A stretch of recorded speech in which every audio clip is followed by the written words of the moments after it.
చాలామంది బిగినర్స్‌కి ఆది బ్లౌజ్‌లో నుంచి ఈ చంక డౌన్ అనేది ఎలా తెలుసుకోవాలో ఒక ఐడియా అయితే ఉండదనమాట.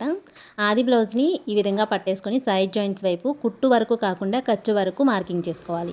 ఇప్పుడు పై వైపు నుంచి ఆ మార్కింగ్ వరకు ఎంత లెంత్ అయితే వచ్చిందో అదే లెంత్‌ని ఈ షోల్డర్ కోసం కూడా మార్కింగ్ చేసుకోవాలి.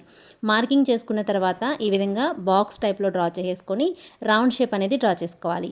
ఇక్కడ ఈ రౌండ్ షేప్ అనేది చెస్ట్ లూజ్‌తో మ్యాచ్ అయితే గనక మనం కరెక్ట్‌గా షోల్డర్ అనేది మార్క్ చేసినట్టు. ఒకవేళ చెస్ట్ లూజ్‌తో చంక లూజ్ అనేది మ్యాచ్ అవ్వకపోతే కనుక ఇప్పుడు షోల్డర్ వచ్చేసి 5.5కి పెట్టామనుకోండి, తగ్గించి పెట్టాలి. 5 లేదా 6 ఇలా ఒక పావించి తగ్గించుకోవడమో, పెంచుకోవడమో చేసి ఈ చంక లూజు, చెస్ట్ లూజ్ అనేది మ్యాచ్ అయ్యే విధంగా మార్క్ చేసుకోవాలి. ఏ బ్లౌజ్‌కైనా అంటే 26, 28, 30, 32 ఈ బ్లౌజెస్‌కి అయితే షోల్డర్ వచ్చేసి డీప్ నెక్ అంటే గనక 5 ఇంచులు మార్క్ చేసుకుంటే సరిపోతుందండి. ఒకవేళ 32 నుంచి 34, 36, 38 ఈ బ్లౌజెస్‌కి అయితే షోల్డర్ వచ్చేసి డీప్ నెక్ అయితే కనుక 5.5 ఇంచులకి షోల్డర్ అనేది మార్క్ చేసుకోవాలి.